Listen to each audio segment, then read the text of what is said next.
conveniently, our Patreon pick did in fact happen to coincide with the Deadly Animals theme, of course, that being the 2004 film Shark Tale, as requested by Steve Harvey's Ghost. Tanner, you want to tell us about it, I guess? Shark Tale is the tale of a fish. He works at a whale wash. It's an underwater city that roughly resembles American society or something. He pretends to kill a shark. And he becomes all big and famous, and there's some family drama with the sharks who are also mafia members, and then he learns a valuable lesson about telling the truth once it is no longer possible to lie. The end. Fun fact about Shark Tale, this was the first DreamWorks film that did not have any human beings in it. Oh. Holy smokes. What'd you guys think about Shark Tale? Man! Shit! This movie... Shark Tale! Yeah, Shark Tale... More like Shark Fail, if you catch my drift. This movie sucked. I think my biggest gripe with this movie is, this is like, I feel like probably targeted towards children, I know, controversial opinion. And generally when they make kids movies, they try to instill some sort of value with like, and some messaging behind it. I guess this one is to be humble or some dumb shit. But I feel like the easy layup could have been like family values and things like that, but I feel like they just totally dropped the ball with all of that. On the shark side, like their son dies, and it seems like the father's reaction is pretty benign for the most part, as well as everybody else's. The fucking ending is goofy as shit too. It just felt like they didn't have a clear message for what they were trying to do, and it's very strange to me. Yeah, like Oscar is just like a bad person, generally speaking. Like it's weird too, because in the beginning of the film, they kind of set up as like, oh, like, you know, he kind of like, you know, he messes around a little bit, but he has a heart of gold. Because we see that scene where like he tries to save the headphone guy, you know, the headphone guy from the whale burping or whatever the fuck. But then like that sort of heroicism just never comes back into play in the rest of the film. They just completely drop it and like, yeah, he's an asshole. Yeah, he's a total fucking loser. Yeah, like he just takes the money that his friend gave him to be able to like pay off his debt, and he's like, I'm gonna gamble it now. Yeah. Why were the sharks so chill with just giving up all their territory and being cool with the fishes all of a sudden? Like, I know he wants to support his son, but like, yeah, let's completely collapse our entire societal structure where we have massive power advantages over the entirety of fish society, basically, to be chill with my son. I feel like you can have like your cake and eat it too here.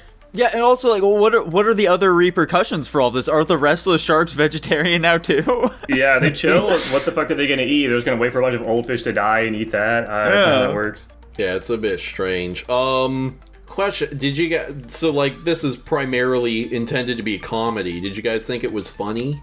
I definitely did laugh at a few parts of it. Like, a big problem with this film, though, is that a lot of its comedy just derives from it making references to a lot of other things.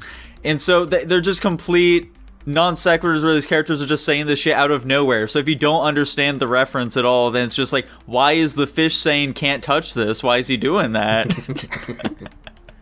True. Lots of reference humor, rather. Yeah, I think this is not a so bad it's good movie. But I do think this is a new form of movie for us where it's so cringe, it's funny. Yeah. Like... I see all of the faults and shortcomings in this film, and they come across as funny to me. So, like, I think I'm very rarely laughing at the things and for the reasons this movie wants me to, but I'm laughing pretty consistently. Dylan, how'd you feel about this film? You've been very silent throughout this review thus far. I'm just listening. Yeah, he thought it was amazing. He was a massive fan of this film. We fucked up pretty badly here by not asking him to share his thoughts first. No, I've been listening. I can definitely acknowledge and agree with everything you guys have been saying so far. I think that what really happens with Oscar in the movie is he keeps falling into the pitfalls of, like, you know, what happens to most people in society, where they get a bunch of money and they're like, oh, I'm gonna use this for good, and then some big opportunity comes along because it's like, oh, I can make more money? Oh, let's just do that. That sounds good. Because, you know, it pops up a big figure and he likes the big figure. You know, the whole lying thing, you know, it's like people want to lie in as much as they can, and Tanner alluded to this. It's like you can only lie so far until you can't lie anymore. or like all the negative choices you make in your life, your decision making, will eventually like circulate back around to eventually like destroy everything you've created up until that point. And oftentimes almost leave you worse off than you were before. But somehow this movie was trying to depict that he recovered just in time for him to be just barely above where he was before. That's probably like the most analytical thing you're gonna get out of me about this movie. This fucking nostalgia hit me hard with this movie. I watched the shit out of this movie all the time when I was a kid. Fucking love this movie. But yeah, I agree. There are a lot of moments where it's like, it's so cringe, it's funny, but I'm still laughing at some of the other humor that they put in this movie. It's kind of whatever. It's a childhood favorite of mine. What else can I say? Why are the fish designs so fucking ugly? Yeah, that's what I was gonna say too. The fish designs are horrendous. Oh no, they're awful. It's bad. Yeah, they try to make these fish look so much like the actors themselves, and it just comes across as so creepy.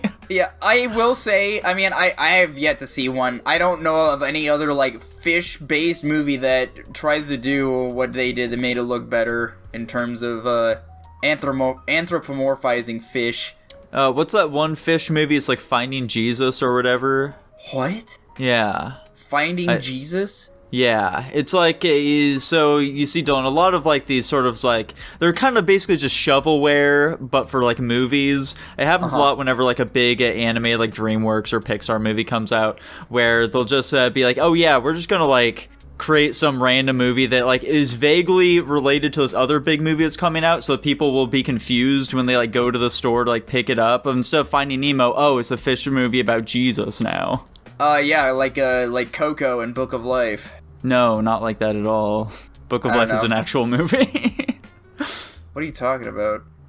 Think of like Ratatouille versus Ratatouille. I don't know that other one. Bummer. Anyway.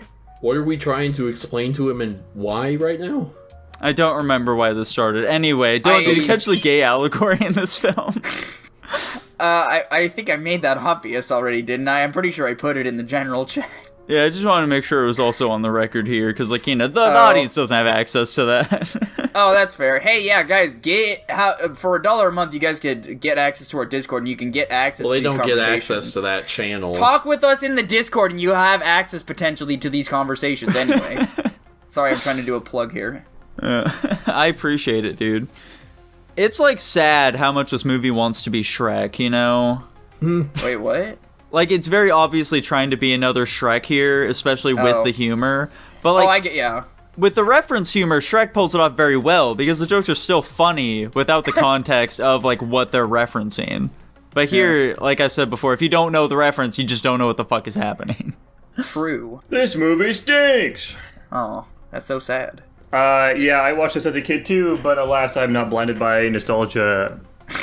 I don't think it's blinded. I think I still saw the faults in it. It can't stop me from enjoying a movie. Is this... That's blinded by definition. Okay. Could this be the most black film we've seen so far? No, we literally watched Undercover Brother and Do the Right Thing. I'm pretty sure there's a third one in there somewhere. I just can't remember off the top of my head. 8 Mile. Yeah. No. Dawn of the Dead. That's definitely not... No. The Island of Giant Insects. Maybe. Alrighty, well... On to the ratings. Yeah, if we don't have any other thoughts on this film, Tanner, what's your rating? I gave it a C+. Wow. Dylan, how about you? It's a lot better than I thought it was, actually. I gave Shark Tale a B+. Wow. I'm giving it a C. Yeah, I gave it a D+. That's about what I was expecting, actually. Yeah, no way, this is a fucking C-tier movie to me. And it lands at a C+ overall. How exciting. Whoa!